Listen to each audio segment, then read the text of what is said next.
with a question? Here, we'll get this guy right here. Okay, you started out really young. Can you tell us about the when you started doing commercials, or doing a commercial of Michael Jackson? Yeah, my first commercial was a Pepsi commercial I did when I was, I think, 3.5 or 4. And then I did Michael Jackson's first Pepsi commercial. I was one of his dancers when I think I was like 12 or 13, which was great. It was before he got hurt and before he, of course, before he died. But yeah, that was great. His brother Jermaine would take me out to dinner a bunch of times. We still remain close. I talk to him from time to time.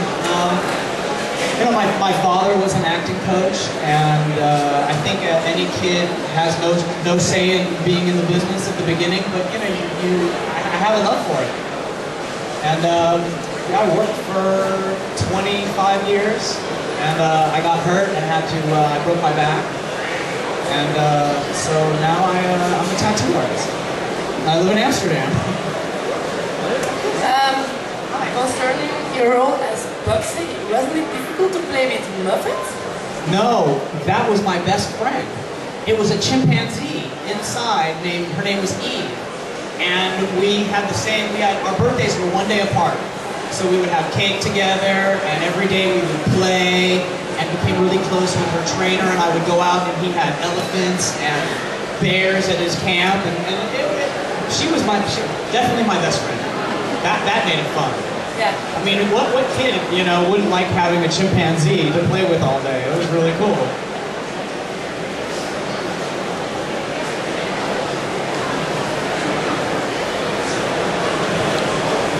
Hi Noah. How are you? As a child actor, how are you connected to the show?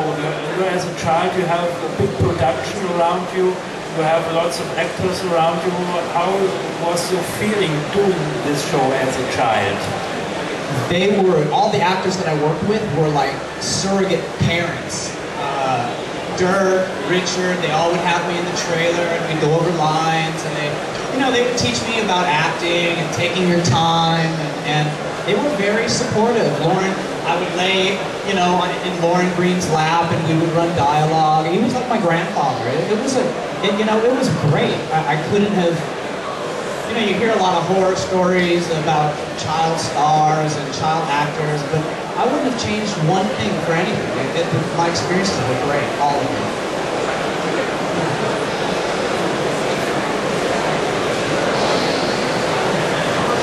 Hello, how are you? What made you decide to become a tattoo artist?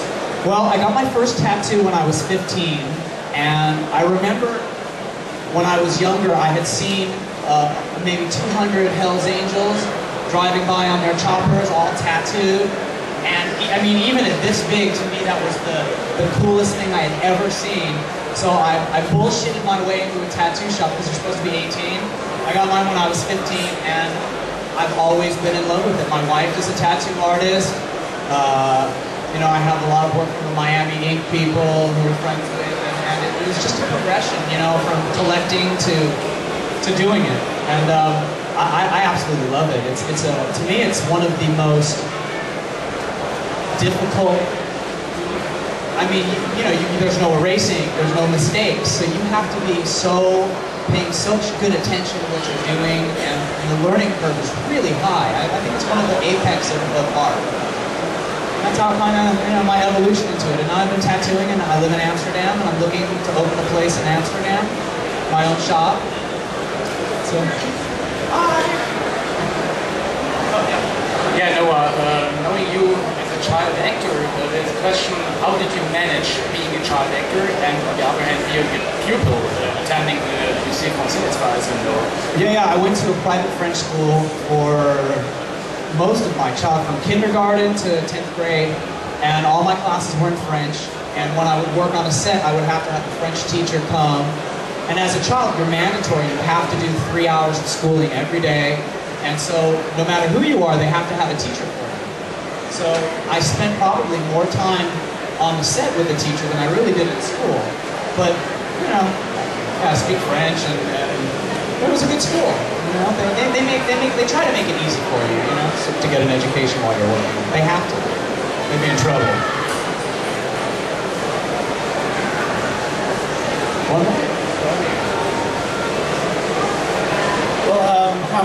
you able to put into your role a training of yourself?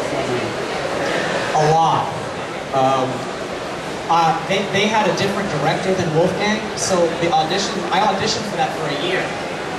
And the original director hired me, and then they fired him, and then they brought Wolfgang on, and they did a whole worldwide search again, and I auditioned for another 6 months, and so it was all I did for a year before we even shot it. And then it took 9 months to shoot. A 3-month shoot turned into 9 months, and it put me in the hospital twice, and they were throwing me out of trees and off of turtles, and they beat my ass all the time. So I mean, and as far as the character, that was a lot of who I was as a child. I would just had really big, cojones, and I was fearless, and so I think I put a lot of myself into it. Over here. Hi. Hi. On Battlestar Galactica, what was your relationship with Jane Seymour off the set? Was she like a mother to you? She's a wonderful woman. It's funny, a friend of mine was producer on Dr. Quinn, and I hadn't seen her for 15, 20 years, and he told me to come to the set, and she freaked out. And it was great, hugged, and I don't get to see her very often, but she was very, very sweet. Very sweet to me. You know what? Everybody was. Everybody was really good.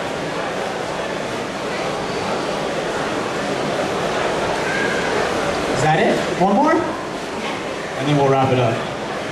Hi. Hello. Do you keep contact with Bastian Actor? I haven't. I don't think I've ever. I met him when we were shooting. We all crossed paths. We never shot at the same time. So we really didn't build any type of relationship. So I haven't seen either of them since we did the movie. Yeah, I went and did my thing, and I think they went and did his thing. I couldn't tell you what they're doing. Now, I know Tammy is a dancer or a dance teacher, but as far as Barrett, I haven't seen him in a long time. You have one more in front?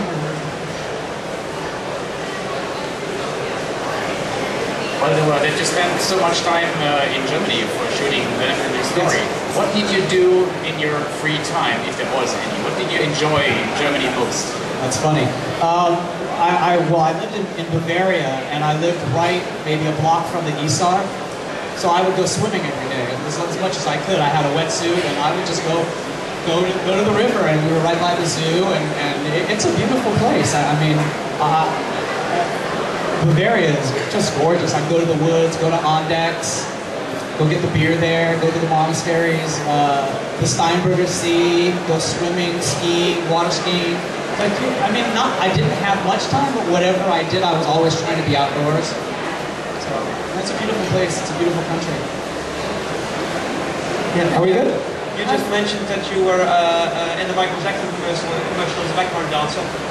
Did you ever pursue your dancing career professionally or as a hobby? No, I worked as a dancer. I started tap dancing when I was 4, and had tap danced with Gregory Hines and Gene Kelly, and I danced for Michael, and I toured with Gloria Estefan, and then I got hurt. My back was always bad. I crushed it before I had done the Neverending Story week. They flew me out to work with horses like a couple months before we started shooting, and I had a really bad horseback riding accident. It crushed one of my vertebrae. Horse fell on me, and I crushed one of my vertebrae. And so from years of dancing, and I have a couple black belts in martial arts, I broke it again, and that was kind of the dance. The dancing was gone. The acting kind of it can't do so. Yeah, I worked, whenever I wasn't working as an actor, I would always try to stay busy and go dance and just try to stay out of trouble. I have a question about the dragon. Yes. It's very big. It was huge. So was that mostly just special effect? No, they had a whole team of animatronic animators under the set, working the eyes and the mouth and the tail, and they had 2 of them. They had a full dragon with the whole body, and then they had just the head and the neck for the flying scenes, and it would overheat, and it would start going crazy and throw me off, and so they had 2, but they always had some kind of animatronic, you know, effects person under there making whatever needed to move. So it was a big puppet. Did you feel like you could, as Atreyu, could actually have a relationship with the dragon? They made it very accessible. They really worked hard at getting the movements as good as they could, and you know, when you're a kid, you got a good imagination, you know, and I think for being an actor is you have to have a good imagination. You know, and being 12, you tend to have a very vivid one. So they made it pretty easy. Cool. Are we good on time? Good on time? Yeah, we can have more questions. More questions? No? Yes? Well, you said you hurt your back, and that was the reason why you stopped dancing. Yeah. But I know that you're just doing martial arts as well. You have a I try to. I try to stay in shape. It's very hard. I've had 2 back surgeries. I have 2 fusions. So I box a couple days a week. I trained with a trainer named Freddie Roach, who he's a Hall of Fame boxing trainer. I have 2 black belts. I wish I could learn jiu-jitsu because that makes, all I watch is MMA.